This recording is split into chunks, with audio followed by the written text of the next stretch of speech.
Hey guys, good afternoon, नमस्कार, सुमध्याह्न। क्या हालचाल आप लोगों के। तो कल आप लोगों ने टेस्ट दे दिया है हमारा जेसीसी का मॉक टेस्ट जो है बिजनेस लॉ का और साथ में बीसीआर का। तो बिजनेस लॉ वाला जो पोर्शन है, आइए उसके सॉल्यूशन पे आज हम लोग बात करने वाले हैं, ताकि जो भी चीजें आप लोगों ने वहां पे लिखी है, हालांकि ये सॉल्यूशन आप लोगों को अवेलेबल करा दिया गया है, लेकिन चलिए मैं खुद आपके साथ में डिस्कस कर लेता हूं ये पूरा का पूरा पेपर, ताकि इससे रिलेटेड अगर आपके कोई भी डाउट्स हो वो हो जाए एकदम से सॉल्व। चलिए तो आ जाते हैं फटाफट से बच्चे लोगों। 60 मार्क्स का हमारा ये पेपर था, जिसमें से क्वेश्चन फर्स्ट हमारा कंपलसरी है। रिमेनिंग 5 में से कोई भी 4 क्वेश्चन अपने को करना था। हालांकि मैं यहाँ पे सारे ही क्वेश्चंस और उनके आंसर्स पर फटाफट से आप लोगों से बात करने वाला हूं। चलिए, तो फर्स्ट क्वेश्चन हमने आप लोग को दिया कि Raman agreed to become an assistant for 3 years to Madan who was practicing CA at Jodhpur. It was also agreed that during the term of agreement, Raman will not practice as a CA, as a chartered accountant, on his own account within 20 kilometer of office of Y at Jodhpur. ठीक है भाई, बराबर है। At the end of the 1 year, Raman ने वहां से assistantship अपना छोड़ दिया मदन के पास से और खुद का प्रैक्टिस चालू कर दिया within the said area of 20 kilometre, referring to the provision of Indian contract. बताओ क्या रमन को ऐसा करने से हम रोक सकते हैं क्या? तो रेस्ट्रेन टू ट्रेड आप सब लोगों ने पढ़ा हुआ है, लेकिन रेस्ट्रेन टू ट्रेड के एक्सेप्शन में सेक्शन 27 है, लेकिन इसके एक्सेप्शन के अंदर आप लोग बहुत अच्छी तरह से जानते हैं कि अगर कोई रीजनेबल रेस्ट्रिक्शन हम ट्रेड पर लगा रहे हैं बराबर से, तो वो चीज होने वाली है वैलिड। बराबर, सर्विस एग्रीमेंट्स के अंदर कोई रेस्ट्रेन टू ट्रेड के बहुत सारे एक्सेप्शंस हैं, जिसमें आप लोग जानते हो कि अगर सेलर टू गुडविल है अगर कोई, या पार्टनरशिप के एग्रीमेंट है, या तो सर्विस एग्रीमेंट है जैसा आप ये देख रहे हैं, वहां पे एक रीजनेबल रेस्ट्रिक्शन लगाया जा रहा है, अगर उसका एग्रीमेंट किया जा रहा है तो एब्सोल्युटली वैलिड माना जाएगा, ये अपने को पता है। तो लिखने का तरीका क्या रहेगा? हमेशा की तरह बच्चे लोगों को 4 मार्क का क्वेश्चन है, तो मान करके चलिए कि लगभग आपको 3 मार्क्स मिलने वाले हैं इसमें प्रोविजन के, और 1 मार्क मिलने वाला है आपको फाइनल आंसर का। जनरली इस तरह का डिस्ट्रीब्यूशन देखने को मिलता है।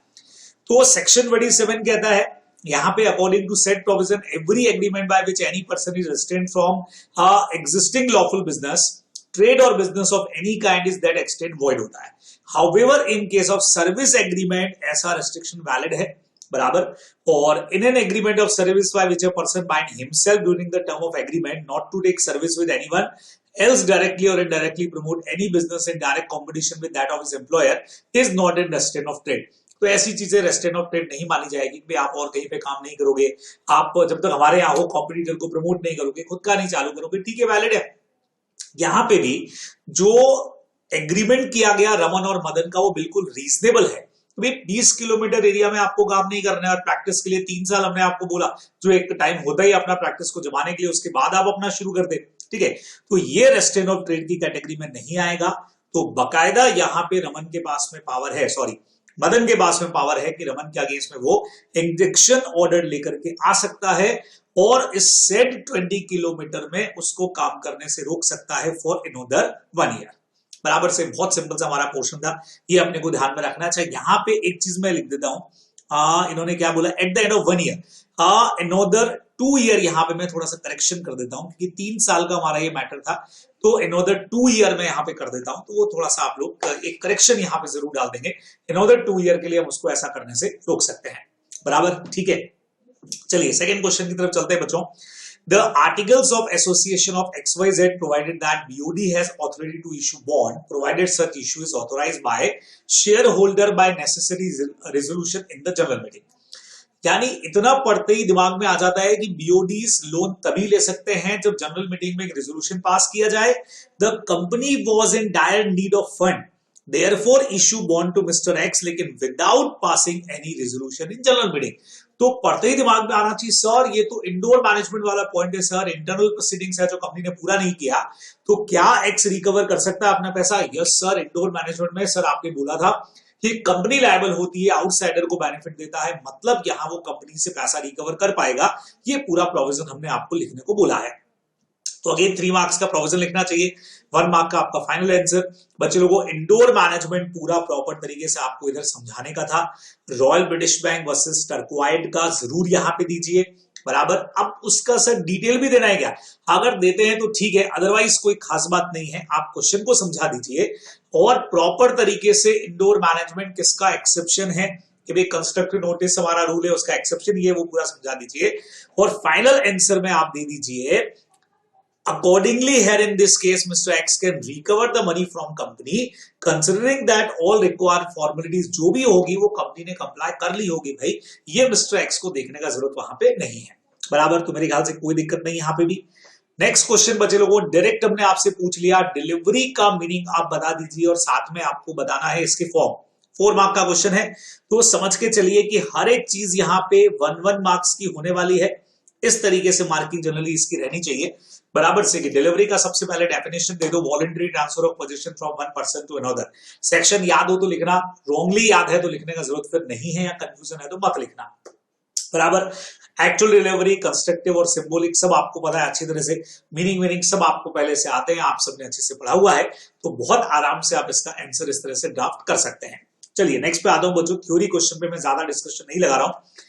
नेक्स्ट क्वेश्चन हमारे पास में आया, आपको टर्म कोर्जन समझाना है और साथ में डिस्क्राइब करना है इसका इफेक्ट क्या है। तो कोर्जन सेक्शन 15 में पूरा आपको डेफिनेशन दे रखा है कोर्जन का, बराबर से। तो यहां पे सीधा सीधा सा कोर्जन का मीनिंग आपको पूरा का पूरा देके रखा हुआ था। थोड़ा सा यहां पे मैं करेक्शन आपके आंसर में करना चाहूंगा, देखिएगा। कोर्जन इज द कमिटिंग और threatening to commit any act forbidden by Indian penal code, बराबर, और the unlawful detaining or threatening to detain any property और साथ में to the prejudice of any person whatever with the intention of causing any person to enter into agreement। तो section 15 के अंदर हमको दे रखा है बहुत प्रॉपर तरीके से कोर्जन का मीनिंग और डेफिनेशन, जो हमने आपसे फर्स्ट पार्ट पे पूछा है, ठीक है। अब इसका सेकंड पार्ट आता है इसके इफेक्ट। बच्चों को हमने कहा सर, लेकिन हमने इसके इफेक्ट, ये तो वॉइडेबल होता है, और ये वाला जो पॉइंट है कि इसके अंदर पार्टी कैंसिल करवा सकती है कॉन्ट्रैक्ट को, ये सब तो सर हमने 15 में ही पढ़ा था बच्चे लोगों। एग्जैक्टली इसका इफेक्ट जो है वो सेक्शन 19 में है, ठीक है। हमने थोड़ा सा कंफर्टेबल करने के लिए उसी सेक्शन के साथ पढ़ लिया है। अगर आपको सेक्शन नहीं याद है तो टेंशन लेने का जरूरत नहीं, आप सीधा सीधा सा तो इफेक्ट आपको याद है वो लिख दीजिए। When consent to an agreement is caused by coercion the contract is voidable. किसके ऑप्शन पे? Whose consent was so caused, aggrieved party के कंसेंट पे, ये आप सबको पता है। The aggrieved party whose consent was so caused enforce the agreement. वो चाहे तो कॉन्ट्रैक्ट को कंटिन्यू करे या उसको वॉइड डिक्लेयर करके रिसाइन करे, उसकी चॉइस के ऊपर डिपेंड करेगा, ये अपने को ध्यान में रखना है। ये सारे एग्रीमेंट हमारे वॉइडेबल होते हैं, ठीक है। The injured party might insist on being placed in the same position in which he might have been had the mitigating circumstances has not been present. ये बच्चों वही वाला पॉइंट आ गया कि पार्टी ये भी डिमांड कर सकती है कि अगर कोर्जन हटा दें तो जिस तरीके से ये कॉन्ट्रैक्ट बनना चाहिए था बिल्कुल उसी तरीके से इस कॉन्ट्रैक्ट को बना दीजिए, ऐसा भी किया जा सकता है। यहां पे अपने को ध्यान में रखना है।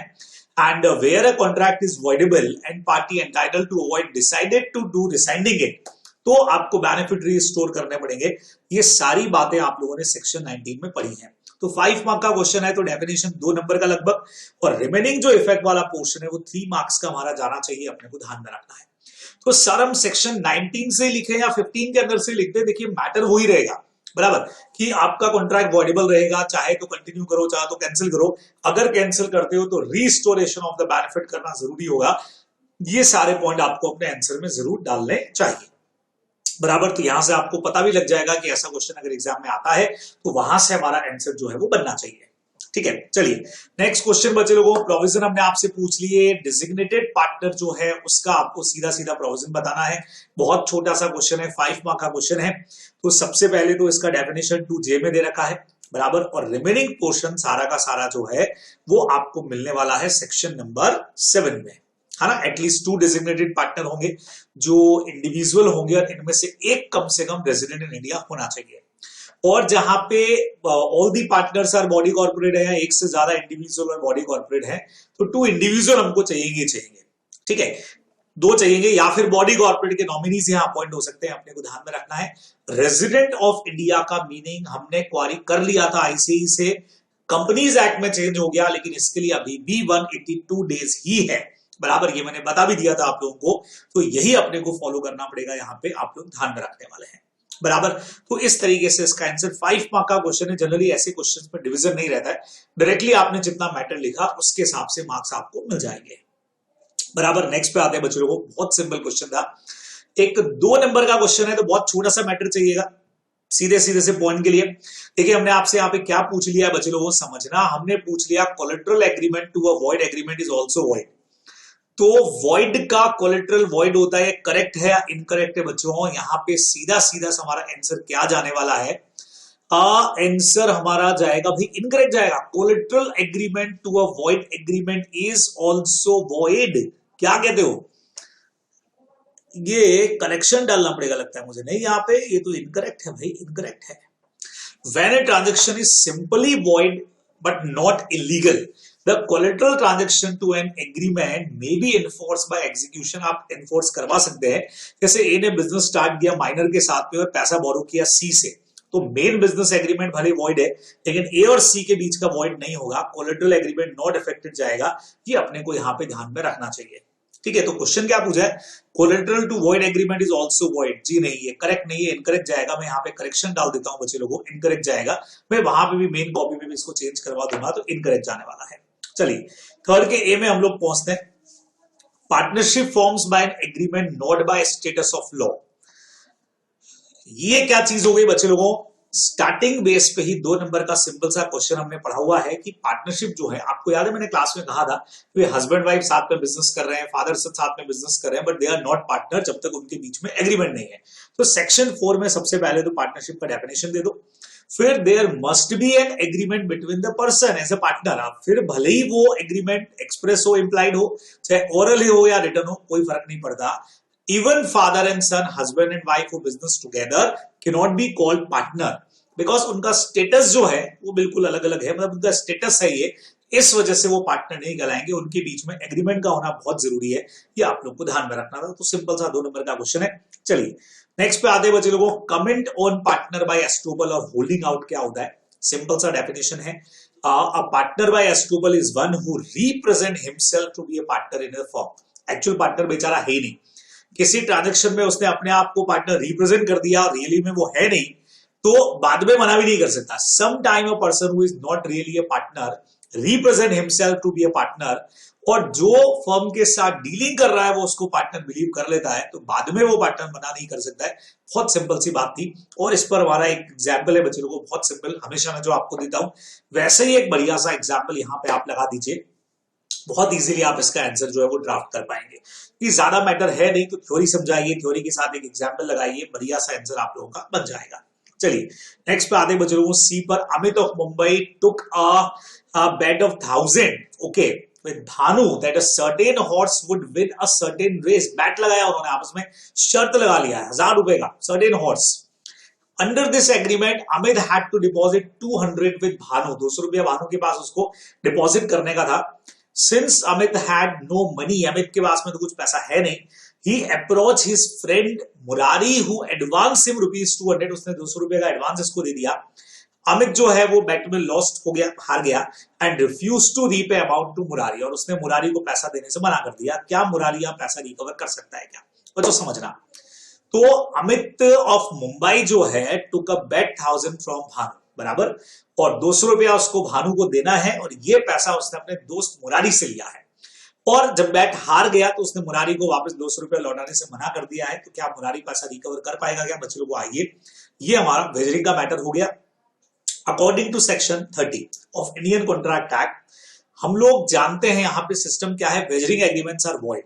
दो a wagering agreement is void, transaction incident to wagering transactions are not void.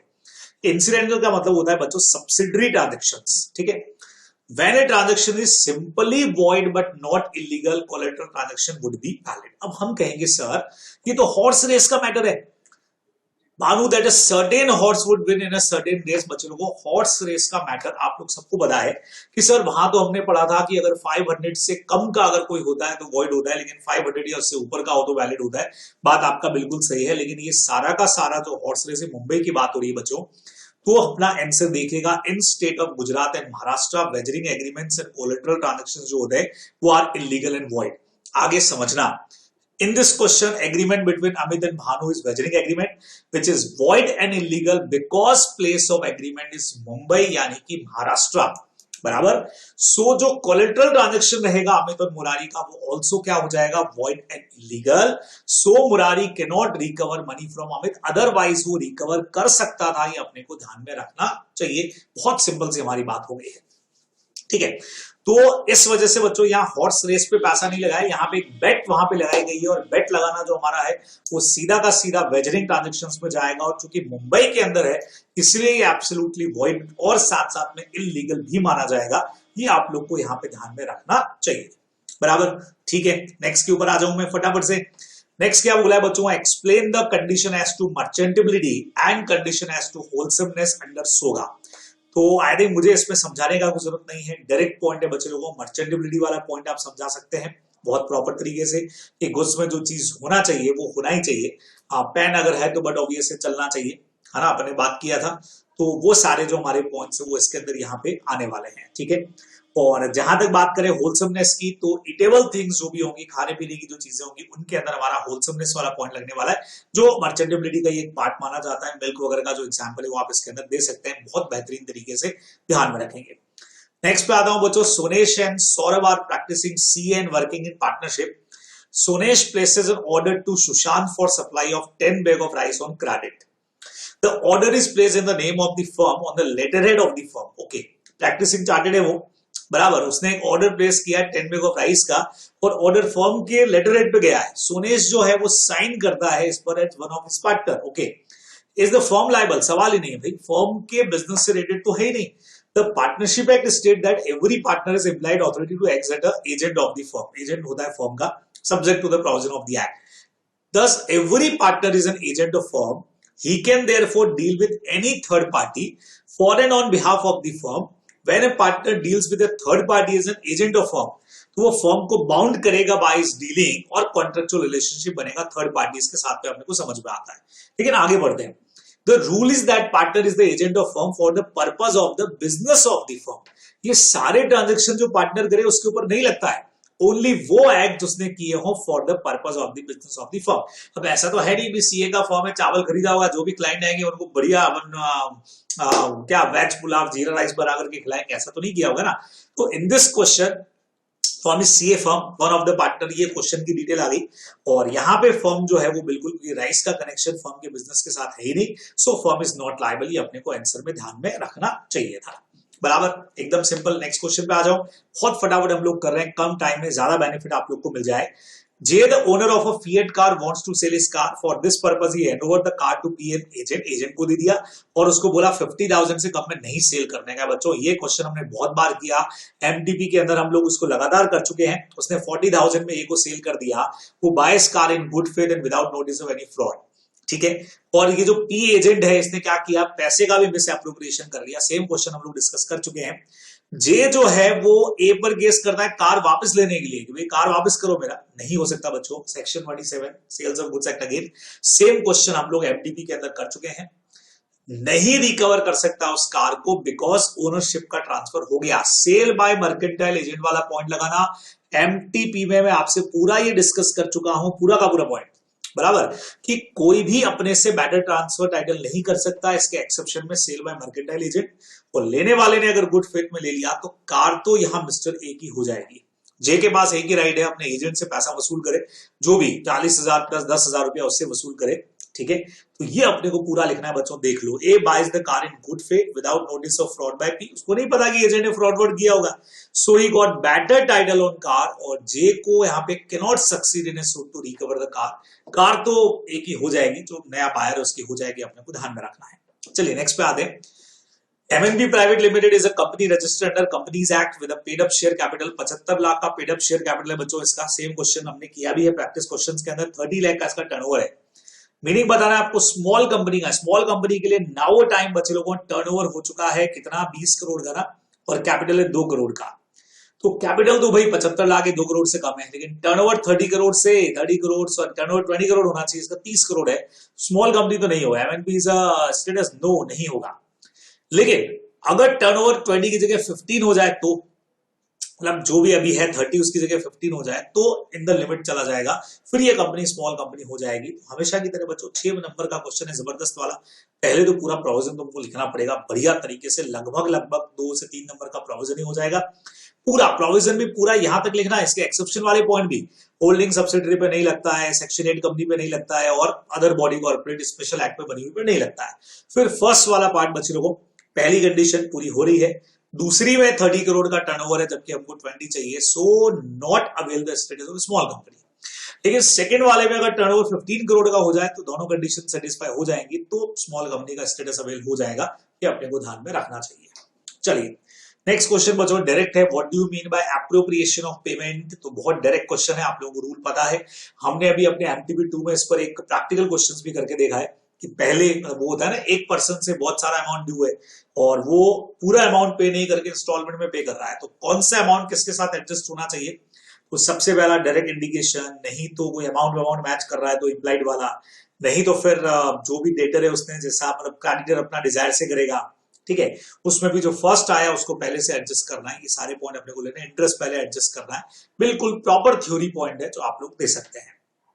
चलिए नेक्स्ट भी थ्योरी है, एक्सपल्शन के प्रोविजंस आपको हमने समझाने को बोला है। तो एक्सपल्शन में 3 चीजें चाहिए बच्चे लोगों को, पहले से कॉन्ट्रैक्ट होना चाहिए, मेजोरिटी होना चाहिए, गुड फेथ होना चाहिए। गुड फेथ के लिए 3 चीजें हैं, must be interested in the partnership. MTB 2 में हमने इस पे क्वेश्चन किया था, वो पार्टनर का दूसरे पार्टनर का वाइफ के साथ लड़ाई हो गया और उसको एक्सपेल करने के लिए उन्होंने कर दिया, तो हमने सेम बात किया था कि फर्म के इंटरेस्ट से उसका लेना देना है नहीं, उसको नोटिस देना जरूरी है और उसको अपॉर्चुनिटी बीइंग हर्ट देना पड़ेगा। अगर ऐसा नहीं किया तो इनवैलिड एक्सपल्शन हो जाएगा, ये अपने को ध्यान में रखना है। तो प्रोविजन आप लोग समझा सकते हैं। चलिए next question is direct question बच्चों, प्राइवेट कंपनी का डेफिनेशन देना है अकॉर्डिंग सेक्शन 2 क्लॉज 68। बहुत सिंपल है, 3 चीजें, minimum paid up capital SBP prescribe, transfer of shares पर रेस्ट्रिक्शन है, लिमिट 200 एक्सेप्ट ओबीसी, इसमें भी एम्प्लॉइज कवर नहीं है, एक्स एम्प्लॉइज कवर नहीं है, joint share holder single treat होते हैं, और यहाँ पे पब्लिक को इन्विटेशन देने पे भी लगा हुआ है प्रोहिबिशन। ये अपने को प्रॉपर डेफिनेशन 3 नंबर में लिखना था, बराबर। तो चलिए ये आपका सारा का सारा पेपर बहुत फास्ट में मैंने डिस्कस कर लिया है, तो उम्मीद है कि आप इसको देख करके जो भी डाउट्स कंफ्यूजन होंगे वो आपके सॉल्व हो गए होंगे और फटाफट से आप चीजों को वापस से रिकॉल कर लेंगे, कहाँ क्या कमियां हैं वो पता लगा करके अपने मार्क्स को स्टॉप कर लेंगे। ओके बच्चों, bye bye, tata, take care, फिर मुलाकात होती है।